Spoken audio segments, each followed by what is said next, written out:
திமுகவும் பாஜகவும் சொல்லி வச்ச மாதிரி எடுத்த அமைச்சர் அவர்கள் 100 கோடி ரூபாய் சொத்தை அவருடைய சொந்தக்காருக்கு வந்து பத்திரப்பதிவு செஞ்சு கொடுத்துட்டாருன்னு சொல்லிட்டு 2 பேரும் பேசி வச்ச மாதிரி ஒரே மாதிரி பேசுறாங்க, ஒரே ட்வீட்டை போடுறாங்க. இல்ல ஏன்னா ஒரே அணில இருக்கறனால அந்த மாதிரி நடக்குது. 100% ரமேஷ் இதுல குற்றவாளின்னு சொல்றதுக்கான எல்லா விதமான சந்தேகங்களும் அதுல இருக்கு. விஜயோட 100 கோடி, விஜயோட செஞ்சுரி அப்படின்னு சொல்லிட்டு ஒரே மாதிரி டேக்லைனை யூஸ் பண்றாங்க. தாவேகாவுடைய முதல் செஞ்சுரி அப்படின்னு சொல்லிட்டு பல டேக்லைனை யூஸ் பண்றாங்க.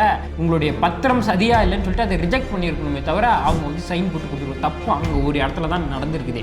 அந்த ஒரு இடத்துல நடந்ததை வச்சு ரமேஷை சுற்றி ஒரு மிகப்பெரிய அரசியலை நடக்கிறாங்க. அவரை கார்னர் பண்ணி தொடர்ந்து எல்லா இடத்துலையுமே ரமேஷ் அவர்களை அடிக்கிறாங்க. அமைச்சர் ரமேஷ் அவர்கள் அந்த லேண்டை வச்சு 100 கோடி ரூபாய் சம்பாதிச்சாருன்னா அந்த 100 கோடி ரூபாய் வச்சு அவர் என்ன பண்ண முடியும்?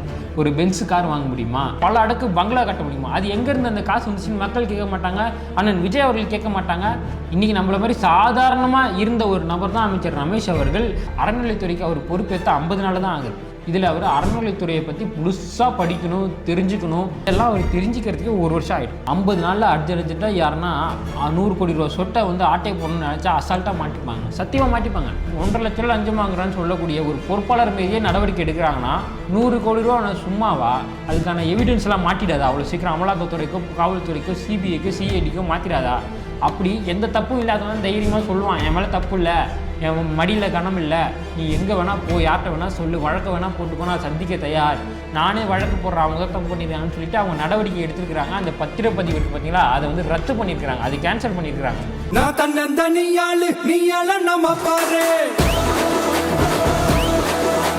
பீஸ்னியர்களுக்கு வணக்கம். அமைச்சர் ரமேஷ் அவர்கள் மேலே ஒரு மிகப்பெரிய பழியை திமுகவும் பாஜகவும் சேர்ந்து போடுறாங்க. அப்படி என்ன பழி அவங்க போட்டாங்கன்னு பார்த்தீங்கன்னா, 100 கோடி ரூபா மதிப்புள்ள கோவில் நிலம், பழனி அடிவாரத்துக்கு கீழே இருக்கக்கூடிய தண்டபாணி மடத்துக்கு சொந்தமான 1.4 ஏக்கர் நிலத்தை, அதோடைய மதிப்பு 100 கோடி, அமைச்சர் ரமேஷ் அவர்கள் அவருடைய சொந்தக்காரருக்கு வந்து பத்திரப்பதிவு பண்ணி கொடுத்துட்டாரு அப்படின்னு சொல்லிட்டு ஒரு பொய்யான அலிகேஷனை அமைச்சர் ரமேஷ் அவர்கள் மேல பிஜேபி வைக்கிறாங்க. இல்ல அவதூறுனா இப்படிதான் இருக்கணும். அப்படி ஒரு அவதூறை அமைச்சர் ரமேஷ் அவர்கள் மேல பிஜேபி வைக்கிறாங்க. குறிப்பா மாரிதாஸ் அவர்கள் வைக்கிறாங்கன்னு வச்சுக்கோங்களேன். அந்த நிலம் ரிஜிஸ்டர் ஆயிருக்கான்னு கேட்டா ரிஜிஸ்டர் ஆயிருக்கு, தப்பு நடந்திருக்கான்னு கேட்டா ஆமா தப்பு நடந்திருக்குன்னு அவங்களே சொல்லியிருக்காங்க. விஜய் அவர்கள் யாரும் லஞ்சம் கேட்டா கொடுக்காதீங்க, நம்ம ஊழல் செய்ய மாட்டோம்னு சொன்னாரே, அப்போ தாவேக்கா ஒரு ஊழல் கட்சான்னு கேட்குறீங்களா? இல்லை, எந்த இடத்துல தப்பு நடந்திருக்கு, யார் யாரை மாட்டி விட்டுருக்கா, எதற்காக இந்த தப்பு நடந்திருக்குன்றத இந்த வீடியோவில் தெளிவாக பார்க்கலாம். வாங்க வீடியோக்குள்ளே போகலாம். அமைச்சர் ரமேஷ் அவர்கள் செஞ்ச விஷயத்துக்கு எல்லாருமே அவரை பாராட்டணும். ஆனால் இப்போ அவர் மிகப்பெரிய ஒரு பிரச்சனையில் மாட்டியிருக்கிறார். எதுக்குங்க பாராட்டணும்? 100 கோடி ரூபா சுத்த ரிஜிஸ்டர் பண்ணதுனால பாராட்டணுமான்னு கேட்டிங்கன்னா இல்லை. கரூரில் கோவில் நிலத்தை பட்டா போட்டு கொடுத்தாரு அமைச்சர் ரமேஷ் அவர்கள்னு சொல்லிட்டு பிஜேபி வந்து அவர் மேலே ஃபேக் அலிகேஷனை வச்சாங்க. அது வந்து கோவில் நிலம் கிடையாது, அது வந்து இனா நிலம். இன ஒழிப்பு சட்டப்படி 1963 1967 வரைக்கும் தாசில்தார் சர்வே எடுத்து அந்த நிலத்தை அங்கே வசிக்கக்கூடிய விவசாயிகளுக்கும் அந்த கோவிலுக்காக வேலை செஞ்ச நபர்களுக்கும் இனாமாக கொடுத்தது. அந்த நிலத்தை வந்து அவங்க வந்து விற்கலாம், வாங்கலாம், அதை வச்சு கடன் வாங்கலாம், என்ன வேணால் பண்ணலாம். அது அவங்க பல வருஷமாக பயன்படுத்திட்டு இருந்தாங்க. 1991 இருக்கிற ரெஜிஸ்டர் எடுத்துகிட்டு வந்து சில இந்துத்துவ அமைப்புகள் என்ன பண்ணாங்க, இது வந்து கோவில் நிலம், இதை வந்து இவங்க பயன்படுத்தக்கூடாது அப்படின்னு சொல்லிட்டு அந்த நிலத்தை வந்து அதுக்கு ஆல்ரெடி பட்டா கொடுத்துட்டாங்க. 1963 67 வரைக்கும் அதுக்கு பட்டா கொடுத்துருக்காங்க. வெவ்வேறு காலகட்டத்தில் அதுக்கு பட்டா கொடுத்துட்டாங்க. அது அவங்க சொந்த நிலமாக ஆயிடுச்சு, தனிப்பட்ட ஒருத்தருடைய சொந்த நிலமாக ஆயிடுச்சு, பட்டாவே கொடுத்துட்டாங்க. அந்த பட்டாவை இங்கே என்ன பண்ணுறாங்க, கோர்ட்டுக்கு போய் பிளாக் பண்ணுறாங்க. பிளாக்னா நமக்கு வாட்ஸ்அப்பில் பிளாக் பண்ணுற மாதிரி அந்த பத்திரத்தை பிளாக் பண்ணுறாங்க. பிளாக் பண்ணால் அந்த பத்திரத்தை ரிஜிஸ்டர் பண்ண முடியாது, யாராலையும் விற்க முடியாது, யாராலையும் வாங்க முடியாது, அதை எந்த பேங்க்லேயோ எந்த அடமான கடையிலையோ அடமானத்து கூட எடுத்துக்க முடியாது, கடன் கூட வாங்க முடியாது. அந்த நிலத்தை வச்சுக்கிட்டு ஆல்ரெடி பட்டா இருக்குது, அந்த பட்டாவை பயன்படுத்திக்க முடியாது. அதுதான் அந்த பிளாக்கை வந்து அமைச்சர் ரமேஷ் அவர்கள் எடுத்திருக்கிறார். அது எல்லா கட்சியுமே அவங்களுடைய வாக்குறுதியாக அந்த கரூரை சுற்றி இருக்கக்கூடிய யார் நின்னாலுமே சரி அந்த தொகுதிக்கான வாக்குறுதியாக அவங்க கொடுத்துருக்குறாங்க. பல வருஷமாக கொடுத்துட்டு அவங்க வந்து அதை வந்து நிறைவேற்றாமல் இருந்திருக்காங்க. அமைச்சர் ரமேஷ் அவர்கள் உடனடியாக ஆட்சிக்கு வந்து 50 நாள்லேயே அதில் இருக்கக்கூடிய பிளாக்கை வந்து எடுத்துருக்குறாங்க. அதுக்கு பட்டா கொடுத்தது 50 வருஷத்துக்கு 40 வருஷத்துக்கு முன்னாடி. அந்த பட்டாவில் இருக்கக்கூடிய பிளாக்கை இவர் நீக்கியிருக்காருல்ல, இவரே பட்டா போட்டு கொடுத்துட்டாரு கோவில் சொத்துக்களை அப்படின்னு சொல்லிட்டு பொய்யான வதந்திகளை பரப்புனாங்க. அதாவது பிஜேபி வந்து பரப்பு இருக்காங்க. அதாவது டிஎம்கே நாங்க சும்மா அப்படின்னு சொல்லிட்டு இப்போ அவங்க ஒன்று பரப்பாரு. இதுக்கு அவரை பாராட்டணும். ஆனால் அவரை திட்டாங்க, அவர் மேலே ஃபேக் அலிகேஷன் வச்சாங்க. இப்போ திருப்பி ஒரு மிகப்பெரிய அலிகேஷனை வச்சிருக்கிறாங்க. பழனி அடிவாரத்துக்கு கீழே தண்டமாணி மடத்துக்கு சொந்தமான ஒரு 1.4 ஏக்கர் இடம் இருக்குதுங்க. இவங்க கிட்டத்தட்ட 2 வருஷமாக இந்த இடத்த பத்திரப்பதிவு பண்ணுறதுக்காக ட்ரை பண்ணிட்டு இருக்காங்க. திமுக ஆட்சியிலேருந்து முயற்சி பண்ணிட்டு இருக்கிறாங்க. இப்போ கடைசியாக அவங்க கோர்ட்டுக்கு போய் இந்த வருஷம் மார்ச் மாதம் கோர்ட்டுக்கு போய் ஏப்ரல் 10ஆம் தேதி ஒரு ஜட்ஜ்மெண்ட்டை வாங்குறாங்க. அந்த தீர்ப்பு படி இந்த இடம் வந்து எந்த ஒரு பிரச்சனையும் இல்லை, இந்த பத்திரத்தில் எந்த சிக்கலும் இல்லை, இது தெளிவாக இருந்துச்சு அப்படின்னா அந்த டாக்குமெண்ட் சரியா இருந்தா கேன் பி கன்சிடர்னு சொல்லிட்டு கோர்ட் சொல்லியிருக்கு. கோர்ட்டு தீர்ப்பு கொடுத்தா அந்த தீர்ப்பை எடுத்துகிட்டு போய் திருப்பி அவங்க ரிஜிஸ்டர் பண்ணுறதுக்கு நிற்கிறாங்க. பதிவாளர் என்ன சொல்கிறாங்க, அந்த பத்திரத்தை பதிவு பண்ணுவாங்க பார்த்தீங்கன்னா, அந்த பதிவாளர் என்ன சொல்கிறாங்க, இல்லைங்க இதெல்லாம் பதிவு பண்ண முடியாது, அதை ஹோல்டு பண்ணுறாங்க, இல்லை அதை ரிஜெக்ட் பண்ணுறாங்க. 2-3 தடவை அதை ரிஜெக்ட் பண்ணுறாங்க, 2-3 தடவை ஹோல்டு பண்ணுறாங்க. இந்த மாதம் 3ஆம் தேதி வந்து ரிஜிஸ்டர் வந்து லீவ், அதுக்காக வேற ஒரு ரிஜிஸ்டர் வந்திருக்கிறாரு. அந்த பத்திரப்பதிவு செய்வாங்களே பதிவாளர் ரிஜிஸ்டர்னு சொல்லுவாங்க பார்த்தீங்கன்னா, அவருக்கு பதிலாக வேற ஒருத்தர் அன்றைக்கி வந்திருக்காரு. அவர் லீவ் எடுத்ததுனால அவர் என்ன பண்ணியிருக்காரு, இந்த ஃபுல் ஹிஸ்ட்ரியும் அவருக்கு தெரியாது, எந்த கேஸ் என்னன்னு தெரியாது. இவர் கோர்ட்டு ஆர்டர் இவங்க கொடுத்தோன்னே இவர் ரிஜிஸ்டர் பண்ணி கொடுத்துட்டாரு. உடனே திமுகவும் பாஜகவும் சொல்லி வச்ச மாதிரி எடுத்த அமைச்சர் அவர்கள் 100 கோடி ரூபா சொத்தை அவருடைய சொந்தக்காருக்கு வந்து பத்திரப்பதிவு செஞ்சு கொடுத்துட்டாருன்னு சொல்லிட்டு 2 பேரும் பேசி வச்ச மாதிரி ஒரே மாதிரி பேசுறாங்க, ஒரே ட்வீட்டை போடுறாங்க. இல்ல ஏன்னா ஒரே அணில இருக்கறனால அந்த மாதிரி நடக்குது. விஜயோட 100 கோடி, விஜயோட செஞ்சுரி அப்படின்னு சொல்லிட்டு ஒரே மாதிரி டேக்லைனை யூஸ் பண்றாங்க. தாவேகாவுடைய முதல் செஞ்சுரி அப்படின்னு சொல்லிட்டு பல டேக்லைனை யூஸ் பண்றாங்க. இந்த பத்திரப்பதிவுத்துறை வந்து அமைச்சர் ரமேஷ் பொறுப்புலே வரல. இதே பல தற்கொலைகளுக்கு தெரியல. பத்திரப்பதிவுத்துறைக்குன்னு ஒரு அமைச்சர் இருக்கிறார், அவர் பேர் திரு லோகேஷ் அவர்கள். பத்திரப்பதிவுத்துறை அவர் தான் அமைச்சர். ஆனால் நிலம் வந்து அறநிலைத்துறை தான், அதில் வந்து அமைச்சர் ரமேஷ் அவர்கள் வராரு. ஆனால் பத்திரப்பதிவு செஞ்சு முடிக்கிற வரையும் அமைச்சர் ரமேஷ் அவர்களுக்கும் அதுக்கும் எந்த சம்மந்தமும் கிடையாது. ஆனால் கோவில் நிலத்தை பத்திரப்பதிவு செஞ்சுட்டா அதுக்கப்புறம் எடுக்க வேண்டிய ஆக்ஷன் ரமேஷ் கிட்ட தான் இருக்குது. அந்த பொறுப்பு வந்து அந்த நிலத்தை பார்த்துக்க வேண்டிய பொறுப்பு வந்து அமைச்சர் ரமேஷ் கிட்ட இருக்குது. ஆனால் அந்த பத்திரப்பதிவு செய்யக்கூடிய பொறுப்பு அமைச்சர் ரமேஷ் கிட்ட இல்லை. அது பத்திரப்பதிவு துறையில் இருக்குது. 2 துறை வந்து சம்மந்தப்பட்டிருக்கு. ஒன்று பத்திரப்பதிவுத்துறை, இன்னொன்று அறநிலைத்துறை. இந்த விஷயம் வந்து டிஎம்கே காரங்க தெரியாதனால முழு பழியும் தூக்கி ரமேஷ் மேல போடுறாங்க. இப்ப பத்திரப்பதிவுல தப்பு பண்ணிருக்காங்கன்னு கேட்டா அங்கேயுமே தப்பு நடக்கல. இல்ல பத்திரப்பதிவு பண்ணாங்களா, அந்த ஆட்கள் 2 நபர்கள் வந்து அதை பத்திரம் பதிவு பண்ணாங்க, அவங்க இல்லீகலா என்ன பண்ணிருக்காங்க, அவங்களும் இல்லீகலா இது சட்டப்படி தான் அவங்க வந்து பத்திரப்பதிவு பண்ணியிருக்காங்க. ஆனால் அது வந்து அந்த பத்திரப்பதிவு ரிஜெக்ட் பண்ணக்கூடிய ஆஃபீஸர் வந்து அதை ரிஜெக்ட் பண்ணலை. இங்கே தான் தப்பு நடந்திருக்குது. யார் அந்த பத்திரப்பதிவு பண்ணார் பார்த்தீங்களா, ஒரு நாள் லீவில் வந்தார் பார்த்தீங்களா, அந்த ஆஃபீஸர் என்ன பண்ணியிருக்கணும், இல்லை இது கோவில் நிலம், இது வந்து உங்களுடைய பத்திரம் சரியா இல்லைன்னு சொல்லிட்டு அதை ரிஜெக்ட் பண்ணியிருக்கணுமே தவிர அவங்க வந்து சைன் போட்டு கொடுத்துருக்கோம். தப்பு அங்கே ஒரு இடத்துல தான் நடந்திருக்குது. அந்த ஒரு இடத்துல நடந்ததை வச்சு ரமேஷை சுற்றி ஒரு மிகப்பெரிய அரசியலை நடக்கிறாங்க. அவரை கார்னர் பண்ணி தொடர்ந்து எல்லா இடத்துலையுமே ரமேஷ் அவர்களை அடிக்கிறாங்க. இப்போ வந்து ரமேஷ் அவர்கள் 100 கோடி ரூபாயை அடிச்சார்னா, இவங்க சொல்கிற மாதிரியே அமைச்சர் ரமேஷ் அவர்கள் அந்த லேண்டை வச்சு 100 கோடி ரூபாய் சம்பாதிச்சார்னா, அந்த 100 கோடி ரூபாயை வச்சு அவர் என்ன பண்ண முடியும்? ஒரு பென்ஸ் கார் வாங்க முடியுமா? இல்லை விலை உயர்ந்த ரோல்ஸ் கார் வாங்க முடியுமா? இல்லை பல அடுக்கு பங்களா கட்ட முடியுமா? அது எங்கேருந்து அந்த காசு வந்துச்சுன்னு மக்கள் கேட்க மாட்டாங்க, அண்ணன் விஜய் அவர்கள் கேட்க மாட்டாங்க. இந்த காசை இல்லை 15 வருஷம் கழிச்சு 25 வருஷம் கழிச்சு கூட அமைச்சர் ரமேஷ் அவர்கள் பெருசாக ஒரு வீடு கட்டுறாரு. அவர் அமைச்சராக இருக்கும்போது இந்த இடத்துலேருந்து தான் இவர் வந்து ஊழல் செஞ்சு இந்த வீட்டை கட்டினாருன்னு அப்போ கூட அவர் மேலே நடவடிக்கை எடுக்கலாம். அமலாக்கத்துறை செந்தில் பாலாஜி மேலே ஒரு வழக்கு நடத்துகிறாங்க பார்த்தீங்களா, போக்குவரத்து துறையில் ஊழல் பண்ணிட்டாங்கன்னா, அது அவர் அதிமுக காலத்தில் நடத்தின ஒரு ஊழலை இப்போ வரைக்கும் நடத்திட்டு இருக்காங்க. அவங்க தொடர்ந்து வந்து கோர்ட்டில் அது வழக்காக நடத்திட்டு இருக்காங்க. அப்படி ஈஸியாக யாராலையும் தப்பிச்சிட முடியாது.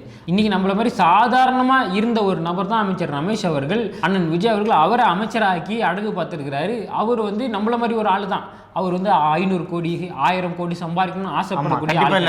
அவர் எந்த ஒரு அரசியல் பின்புலமும் கிடையாது. அவர் ஒரு சாதாரணமான ஒரு குடும்பத்தில் இருக்க ஒரு ஆள். இந்த 100 கோடி ரூபாயை அவர் ஊழல் பண்ணாருன்னா அது எப்படி செலவு பண்ணணும்னு கூட அவருக்கு தெரியாது. திமுக காரங்களுக்கு தெரிஞ்சிருக்கும், அதிமுக காரங்களுக்கு தெரிஞ்சிருக்கும். ஆனால் தாவேகா காரங்களுக்கு அந்த 100 கோடி ரூபாய் எப்படி ஹேண்டில் பண்ணணும்னு கூட தெரியாது. அப்படிலாம் பண்ண மாட்டிப்பாங்கன்னு அவங்களுக்கு தெரியும். ஏன் நமக்கு 1 கோடி ரூபா வந்தால் கூட நம்ம மாட்டிப்போம், நமக்கு அவ்வளோ நம்ம அதுக்கு முன்னாடி அவ்வளோ பணம் வச்சது கிடையாது, அதுக்கு முன்னாடி அவ்வளோ பணம் செலவு பண்ணது கிடையாது. அப்படிலாம் நம்ம ஊழல் பண்ணால் மாட்டிப்போம் அவங்களுக்கும் தெரியும். அதெல்லாம் பண்ண மாட்டாங்க. அண்ணன் விஜய் அவர்கள் பார்த்துட்டு சும்மா இருக்க மாட்டாங்கன்னு அவங்களுக்கு தெரியும்.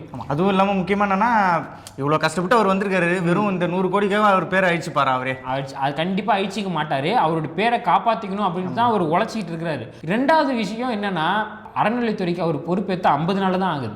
இதில் அவர் அறநிலைத்துறையை பற்றி முழுசாக படிக்கணும், தெரிஞ்சுக்கணும், எங்கெங்கே கோவில் நிலம் இருக்குன்னு தெரிஞ்சுக்கணும், எந்தெந்த கோவில் என்னென்ன பிரச்சனையில் இருக்குதுன்னு தெரிஞ்சுக்கணும், எந்தெந்த கோவிலில் என்னென்ன அடிப்படை வசதிகள் இருக்குது, இல்லை எது இதில் எவ்வளோ வருமானம் வருது, எது இதில் யார் யார் ஆட்டையை போடுறா, எது இதில் என்னென்ன ஓட்டை இருக்குது, இதெல்லாம் அவர் தெரிஞ்சுக்கிறதுக்கு 1 வருஷம் ஆகிடும். 50 நாளில் அர்ஜென்ட்டாக யாருன்னா 100 கோடி ரூபா சொட்டை வந்து ஆட்டையை போடணும்னு நினச்சா அசால்ட்டாக மாட்டிப்பாங்க, சத்தியமாக மாட்டிப்பாங்க. ஏன்னா ஒரு 100 கோடி ரூபா சொத்தை வந்து ஆட்டையை போடணும்னு ஒருத்தர் நினைக்கிறானா, அவன் 1 வருஷத்துலேருந்து 1.5 வருஷம் வரைக்கும் பிளான் போட்டு தெளிவாக ஸ்கெட்சு போட்டு அதை ஆட்டையை போட்டா கூட மாட்டிக்கிறான். அப்படி திமுக நிறைய பேர் மாட்டிருக்காங்க, வேற விஷயம். அதுவும் இல்லாம தாவக கட்சியில இருக்கவங்களுக்கு இது சுட்டு போட்டாலும் வராது. ஏன்னா அவங்க வந்து 50 நாள் தான் ஆகுது, ஓகேங்களா. அவங்களுக்கு அந்த துறையை பற்றி கற்றுக்கிறதுக்கே டைம் எடுக்கும், ஓகேங்களா. அது இல்லாமல் அமைச்சர் ரமேஷ் அவர்கள் மேலே இந்த கரூரில் அந்த இனா நிலத்துக்கு பிரச்சனை வந்துச்சு. அதில் அவர் 10 நாள் வந்து தீவிரமாக ஸ்பெண்ட் பண்ணிட்டு இருக்கும்போது தான் இந்த ஒரு பத்திரப்பதிவுங்கிறது நடந்திருக்கு. இதுக்கும் அமைச்சர் ரமேஷ் அவர்கள் மேலே தான் ஒட்டுமொத்த திமுகவும்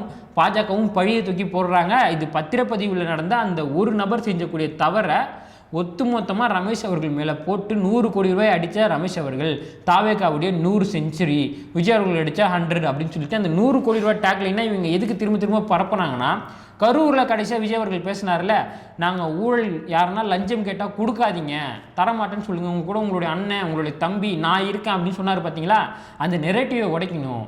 தாவேக்கா ஒரு ஊழல் கட்சின்னு மக்கள் மத்தியில் ஒரு தப்பான அஜெண்டாவை கிரியேட் பண்ணணும் அப்படின்னு சொல்லிட்டு இவங்க என்ன பண்ணுறாங்க, தொடர்ந்து ஊழல் குற்றச்சாட்டை தாவேக்காவுடைய அமைச்சர்கள் மேலேயும் எம்எல்ஏ மேலேயும் பொறுப்பாளர்கள் மேலேயும் போடுங்க அப்படின்ட்டு இவங்க ஒரு அஜெண்டாவை எடுத்து பரப்ப முயற்சிக்கிறாங்க. அதில் முதல்ல அமைச்சர் ரமேஷ் அவர்களை கார்னர் பண்ணுறாங்க, தவிர இதற்கும் அவருக்கும் எந்த சம்மதமும் கிடையாது. அது எப்படி நான் உறுதியாக சொல்கிறேன்னு பார்த்துக்கோங்க. இது வந்து அவர் மேலே தப்பு இருந்திருந்தால் இதை வந்து அவர் பதில் சொல்லாமல் கடந்து போயிருக்கலாம். தப்பு நடந்துருச்சுங்க, இது வந்து அது நாங்கள் வந்து கேன்சல் பண்ணிட்டோம், அதோட முடிச்சுட்டு அவர் போயிருக்கலாம். ஆனால் அவர் என்ன பண்ணுறாருன்னா, அந்த பதிவாளர் மேலே வந்து அவர் மேலே சட்டப்பூர்வமான நடவடிக்கை எடுக்கிறாரு. அந்த பதிவு பண்ண 2 தனிநபர்கள் இருக்காருங்க பார்த்தீங்களா, அவங்க மேலேயும் வழக்கு பதிவு செய்கிறாங்க. அப்படி வழக்கு செய்யும்போது அவங்க கோர்ட்டுக்கு கொண்டு போய் நிறுத்தப்படுவாங்க. அவங்க வந்து விசாரித்து கோர்ட்டுக்கு கொண்டு போய் நிறுத்தப்படுவாங்க. இங்கே உருட்டலாம் மிரட்டலாம், கோர்ட்டில் யாரும் உருட்ட முடியாது மிரட்ட முடியாது, ஜட்ஜெலாம் இருப்பாங்க. அவங்க வந்து இதுக்கெல்லாம் காரணம் அமைச்சர் ரமேஷ் அவர்கள்ட்டு இதுதான் அவருக்கு அதுக்கான எவிடன்ஸோடு சொன்னால் தான் ஜட்ஜி நம்புவாங்க. சும்மா வாயத்தையே சொன்னால் நம்ப மாட்டாங்க. அப்போ எவிடன்ஸோடு எடுத்து காட்டினா அவர் அமைச்சர் ரமேஷ் அவர்கள் மாட்டிடுவார். ஆமாம், இல்லை கன்ஃபார்மாக அவர் மேலே தப்பு இல்லைன்ற ஒரு தைரியத்தில் தான் இந்த மாதிரி ஆக்ஷன் எடுக்கிறார். கோர்ட்டு கூட நான் அவங்க மேலே வழக்கு போட்டதுக்கு காரணம் என்ன தெரியுமா, என் மேலே தப்பு இல்லை, அவன் கோர்ட்டுக்கு போட்டும் அவன் தப்பு பண்ணியிருந்தான் அதுக்கான தண்டனை அவன் அனுபவிக்கட்டும், என் மேலே எந்த தப்பும் கிடையாது, அவன் எங்கே போனாலும் சரி என் மேலே தப்பு நிரூபிக்க முடியாது, ஏன்னா என் மேலே தப்பு கிடையாது அப்படின்ட்டு அவர் போல்டாக அவங்க மேலே வந்து சட்டப்பூர்வமான நடவடிக்கை அவர் எடுத்து தைரியமாக பேசுகிறாருன்னா அவர் எந்த தப்பும் பண்ணலன்னு தான் அர்த்தம். ஏன்னா 50 நாளில் அர்ஜென்ட்டாக அந்த பத்திரப்பதிவு அவர் வந்து அவருடைய லாபத்துக்காக பண்ணியிருந்தா கண்டிப்பாக நிறைய எவிடன்ஸு மாட்டியிருக்கும். அந்த எவிடன்ஸை வச்சு அமைச்சர் ரமேஷ் அவர்கள் பதவி போடலாம், அவளை கைது செய்யலாம், எல்லா விதமான வாய்ப்புகளும் இருக்குது. அவர் மேலே எந்த தப்பும் இல்லாதனால தான் சட்டப்பூர்வமான நடவடிக்கை எடுக்கப்பட்டு அவர் தைரியமாக இப்போ வரையும் மீடியா கிட்ட நின்று பேசிகிட்டு இருக்கார். முதல்ல பத்திரப்பதிவுக்கும் ரமேஷ் அவர்களுக்கும் எந்த சம்மந்தமும் கிடையாது. பத்திரப்பதிவில் அந்த அமைச்சருக்கும் இந்த எல்லா தமிழ்நாட்டில் நடக்கக்கூடிய எல்லா பத்திரப்பதிவும் எனி டைம் 24 ஹவர்ஸும் கண்காணிக்க முடியாது. ஆனால் தவறு நடந்துட்டா அதுக்கான நடவடிக்கை எடுக்கிறாங்களா இல்லையா அதுதான் பேச்சு. அப்படி தப்பு நடந்திருக்கு, எங்கே நடந்திருக்குது, செங்கல்பட்டில் ஒரு தாவேக்கா நிர்வாகி லஞ்சம் வாங்கியிருக்கிறாங்க. இது வந்து கான்ட்ராக்ட் வாங்கி தரேன்னு சொல்லிட்டு 1.5 லட்ச ரூபா லஞ்சம் வாங்கியிருக்காங்க. அவரை கட்சியை விட்டு நீக்கினது மட்டும் இல்லாமல் அவர் மேலே கைது நடவடிக்கை இந்த தாவேக்கா அரசாங்கம் எடுத்திருக்குது. இப்போ அவர் மேலேயே எடுக்கிறாங்கன்னா இப்போ ரமேஷ் அவர்கள் மேலாம் எடுக்க மாட்டாங்க. 1.5 லட்ச ரூபா லஞ்சம் வாங்குறான்னு சொல்லக்கூடிய ஒரு பொறுப்பாளர் மீதே நடவடிக்கை எடுக்கிறாங்கன்னா 100 கோடி ரூபா சும்மாவா? அதுக்கான எவிடன்ஸ்லாம் மாட்டிடாதா அவ்வளோ சீக்கிரம்? அமலாக்கத்துறைக்கோ காவல்துறைக்கோ சிபிஐக்கோ சிஐடிக்கோ மாற்றிடாதா? அப்படி எந்த தப்பும் இல்லாதவன் தைரியமாக சொல்லுவான், என் மேலே தப்பு இல்லை, என் மடியில் கனம் இல்லை, நீ எங்கே வேணால் போ, யார்கிட்ட வேணால் சொல்லு, வழக்க வேணால் போட்டுக்கோ, நான் சந்திக்க தயார், நானே வழக்கு போடுறேன், அவங்க தான் தப்பு பண்ணியிருக்காங்கன்னு சொல்லிட்டு அவங்க நடவடிக்கை எடுத்துருக்கிறாங்க. அந்த பத்திரப்பதிவு இருக்குது பார்த்தீங்களா, அதை வந்து ரத்து பண்ணியிருக்கிறாங்க, அது கேன்சல் பண்ணியிருக்கிறாங்க. இப்படி பொய்யான நெரேட்டிவை திரும்ப இவங்க ஸ்ப்ரிட் பண்ண ட்ரை பண்ணிகிட்ருக்காங்க. ஆனால் நம்ம வந்து எப்போவுமே நியாயம் பக்கம் இருப்போம். இது தப்பாக இருந்தால் கண்டிப்பாக தப்புன்னு சொல்லி நம்ம பேசுவோம். தாவேக்கா தப்பு செஞ்சாலும் தப்புன்னு பேசுவோம். நான் தப்பு செய்யாமல் ஒரு பொய்யான நெரேட்டிவ் இவங்க செட் பண்ணுறாங்க, ஒரு ஃபேக் நெரேட்டிவ் இவங்க செட் பண்ணுறாங்க, தாவேக்கா மேலே பழி போடணும்னு நோக்கத்தில் இவங்க செயல்படுறாங்க, தாவேக்கா ஒரு தூய சக்தின்னு அவங்க நிரூபிக்கணும்னு முயற்சிக்கும் போது தாவேக்கா ஒரு தீய சக்தின்னு நான் நிரூபிக்க முயற்சிப்பேன், அவன் மேலே பொய் அலிகேஷன் பொய் புகார்களை வச்சு மக்கள் மத்தியில் அவனுக்கு கெட்ட பேர் ஏற்படுத்துவேன் அப்படின்னு சொல்லிட்டு ஒரு கூட்டம் செயல்படுதுன்னா அதை உடைக்க பீஸ் சேனல் எப்பயுமே தயாராக இருக்கும், ரெடியாக இருக்கும். அதாவது அறநிலைத்துறையில் அறமாக செயல்படணும்னு நினைக்கிற ஒரு அமைச்சர் மேலே வந்து இப்படி ஒரு அவதூறு பரப்புறது வந்து சுத்தமாக நல்லா இல்லை. அதனால் அமைச்சர் ரமேஷ் பக்கம் நாங்கள் எப்போவுமே இருப்போம், தொடர்ந்து அவருடைய நல்ல பணிகளை செஞ்சுட்டே இருக்கணும். இந்த மாதிரி அவதூறுக்கெல்லாம் நாங்கள் பதில் சொல்லிக்கிறோம். உங்களுடைய துறை ரீதியான பணியில் நீங்கள் கான்சன்ட்ரேட் பண்ணுங்கள். இந்த மாதிரி அவதூறுக்கெல்லாம் நீங்கள் வந்து கலங்கக்கூடாது, ஸ்ட்ராங்காக இருக்கணும். தமிழக வெற்றி கழகமும் அதோடைய ஆதரவாளர்களும் எப்பவுமே உங்களுக்கு ஆதரவாக இருப்போம்னு சொல்லிட்டு இந்த வீடியோ இதோட முடிச்சுக்கிறோம். நன்றி, வணக்கம். நான் தன்னந்தனியாளு நீயால நம்ம பாரு.